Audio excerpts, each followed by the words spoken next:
January 26, 2024, it ordered Israel inter alia to, I quote, take effective measures to prevent the destruction and ensure the preservation of evidence related to allegations of acts within the scope of Article 2 and Article 3 of the Genocide Convention, end of quote.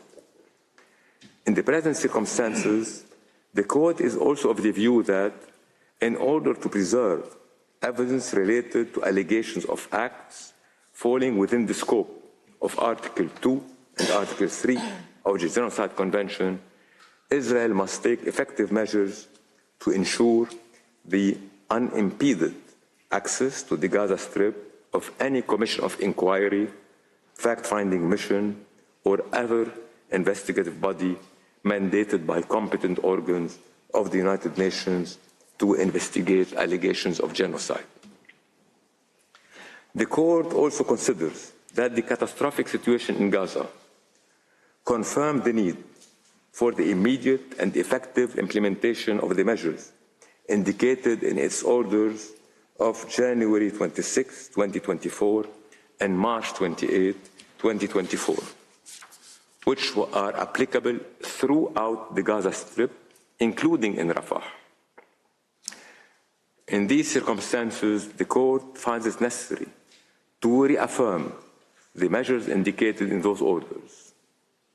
In so doing, the Court wishes to emphasize that the measure indicated in paragraph 51(2)(a) of its order of March 28, 2024, requiring, I quote, the unhindered provision at scale by all concerned of urgently needed basic services and humanitarian assistance, end of quote, necessitates that the respondent maintain open land crossing points, and in particular the Rafah crossing.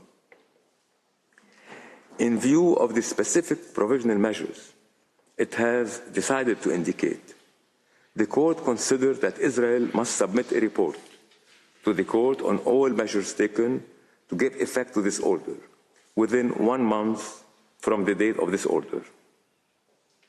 The report so provided will then be communicated to South Africa, which shall be given the opportunity to submit to the Court its comments thereon.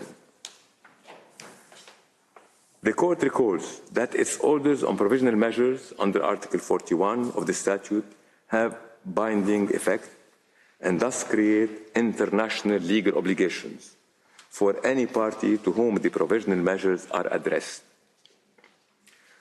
The Court underlined that the present order is without prejudice to any findings concerning the respondent's compliance with the orders of January 26, 2024 and March 28, 2024.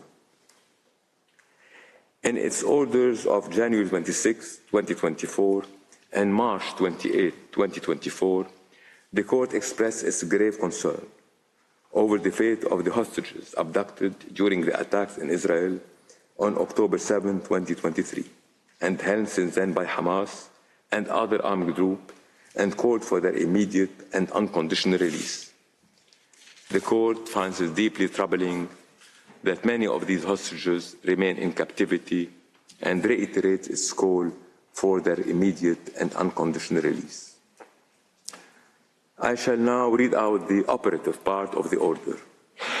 For these reasons, the Court, by 13 votes to 2, reaffirms the provisional measures indicated in its orders of 26 January 2024 and March 28, 2024, which should be immediately and effectively implemented.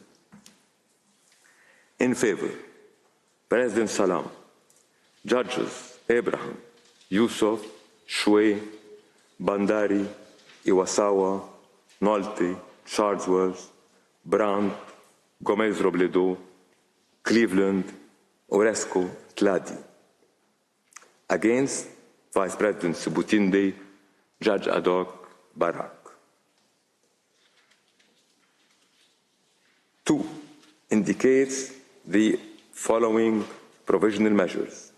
The State of Israel shall, in conformity with its obligations under the Convention on the Prevention and Punishment of the Crime of Genocide, and in view of the worsening conditions of life faced by civilians in the Rafah governorate. A, by 13 votes to 2, immediately halt its military offensive and any other action in the Rafah governorate which may inflict on the Palestinian group in Gaza conditions of life that would bring about its physical destruction in whole or in part.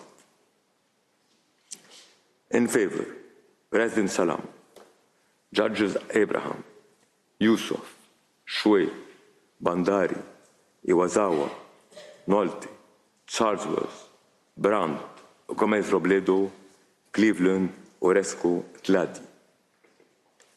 Against, Vice President Sebutinde, Judge Ad hoc Barak. By 13 votes to 2,